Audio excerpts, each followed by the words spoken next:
MDH biryani મસાલા, પારંપરિક બિરયાનીનો અસલી સ્વાદ। असली मसाले सच MDH દ્વારા ગેરકાયદે હુક્કા વેચનારા દુકાનદારો પર તવાઈ બોલાવવામાં આવી।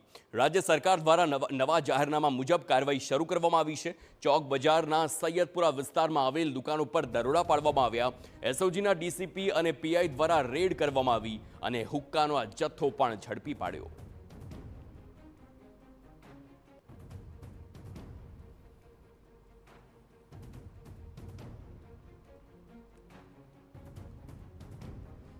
તો આ હુક્કાના જથ્થા આપ જોઈ શકો છો। જે કોઈ પણ વ્યક્તિ આ પ્રકારે હુક્કો રાખતા હશે તો કાર્યવાહી કડક કરવામાં આવશે, કારણ કે તેની પર પ્રતિબંધ મૂકી દેવામાં આવ્યો છે। ગુજરાતની અંદર છેલ્લા કેટલાક દિવસથી અલગ અલગ જિલ્લાઓની અંદર, શહેરોની અંદર પોલીસ દ્વારા જે હુક્કા બાર અને ખાસ કરીને જે ગોગા પેપર છે તેના ઉપર સતત કાર્યવાહી કરવામાં આવી રહી છે। અને જે રીતે મીડિયા અહેવાલ પ્રસારિત કરતાની સાથે જ ગુજરાત સરકારનું ગૃહ વિભાગ દ્વારા જે મિટિંગ કરી અને જે જાહેરનામું નવું બહાર પાડવામાં આવ્યું છે, જેની અંદર જે હુક્કા બાર છે, અલગ અલગ જે પેપરો છે તેની ઉપર જે પ્રતિબંધ લગાવ્યો છે અને તેના આધારે વહેલી સવારથી સુરત શહેર એસઓજીની ટીમ જે છે અલગ અલગ વિસ્તારોની અંદર જે દુકાનો છે તેની અંદર જે હુક્કા બારની જે દુકાનો છે તેની ઉપર જે કાર્યવાહી છે તે શરૂ કરી છે। અત્યારે જે રીતે દ્રશ્યોની અંદર જોઈ શકાય છે કે એસઓજીની અલગ અલગ જે ટીમો છે તે જે સૈયદપુરા વિસ્તારમાં આવેલા આ જે શોપની અંદર જે રેડ કરવામાં આવી છે અને મોટા પ્રમાણની અંદર હુક્કાનો જે જથ્થો છે તે કબજે કરવામાં આવ્યો છે।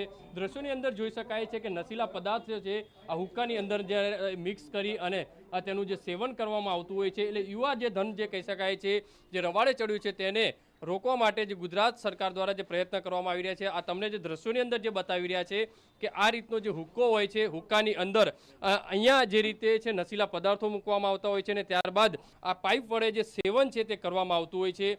તો આપણી સાથે એસઓજીના જે પીઆઈ છે તેમની સાથે વાત કરીશું। સાહેબ, અત્યાર સુધી કઈ રીતની કાર્યવાહી, કેટલી ગંભીર બાબત? આજરોજ સુરત શહેર એસઓજીની ટીમને માહિતી મળે કે લાલગેટ વિસ્તારમાં અમન હુક્કા કલેક્શન નામની શોપમાં હુક્કાનું તેમજ ગેરકાયદેસર ગોગો પેપરનું વિતરણ થવાની માહિતી આધારે એસઓજીની ટીમ દ્વારા રેડ કરવામાં આવેલ છે। 60થી વધુ હુક્કા પકડવામાં આવેલ છે તેમજ ગોગો પેપર પણ પકડવામાં આવેલ છે। સર, ગઈકાલે પણ મોટા પ્રમાણમાં હુક્કાઓનો જથ્થો ઝડપાયો હતો, કઈ રીતની કાર્યવાહી? ગઈકાલે પણ સુરત શહેર એસઓજી ટીમ દ્વારા 15 લાખથી વધુના હુક્કા તેમજ અલગ અલગ ફ્લેવર તેમજ પેપર મળીને 16 લાખથી વધુનો મુદ્દામાલ પણ પકડવામાં આવે છે, પ્લસ તેમના વિરુદ્ધમાં કાયદેસરની કાર્યવાહી કરવામાં આવેલ હતી। સર, આ કઈ રીતે આ જે યુવા વર્ગ છે યુઝ કરતા હોય છે, જેને કે અહીંયા અલગ અલગ જે ફ્લેવરો છે તે અહીંયા નાખતા હોય છે, ત્યારબાદ કઈ રીતે સર આની અંદર મુખ્યત્વે ફ્લેવર નાખ્યા બાદ આ એલ્યુમિનિયમ ફોઇલ હોય છે જેના પર ફિટ કર્યા બાદ આની અંદર કોલસા ફિટ કર્યા બાદ આની અંદર ફિટ કરવામાં આવે છે આ રીતે, અને ત્યારબાદ અહીંથી પાઇપ લગાવ્યા બાદ પાઇપ દ્વારા જેનું ખેંચવામાં સેવન કરવામાં જે રીતે તમને બતાવી રહ્યા છે કે આ રીતે આખા જે યુવા વર્ગ છે તે હોટલો હોય, રેસ્ટોરન્ટની અંદર બેસીને આ જે સેવન છે તે કરતા નજરે પડતા હોય છે।